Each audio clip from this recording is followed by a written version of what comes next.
ઉનાળાની શરૂઆત પૂર્વે જ લોકોના સ્વાસ્થ્ય સાથે ગંભીર રમત રમતા તત્વો સામે પશ્ચિમ કચ્છ ભુજ પોલીસે લાલ આંખ કરી છે. સરહદી રેન્જ આઈજી શ્રી ચિરાગ ગોરડિયા અને એસપી શ્રી વિકાસ સુંડાની સૂચના હેઠળ ગેરકાયદેસર પ્રવૃત્તિઓ ડામવા માટે એલસીબીની ટીમે ભુજ શહેરમાં એક મોટી કાર્યવાહી હાથ ધરી છે.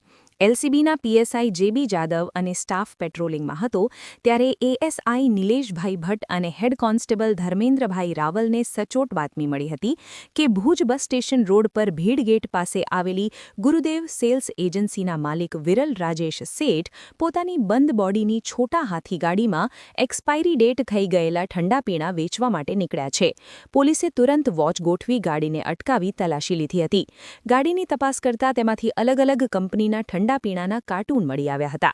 ચોંકાવનારી વાત એ હતી કે આરોપીએ વેચાણ કરવા માટે અમુક બોટલો પરથી એક્સપાયરી ડેટની વિગત ભૂંસી નાખી હતી.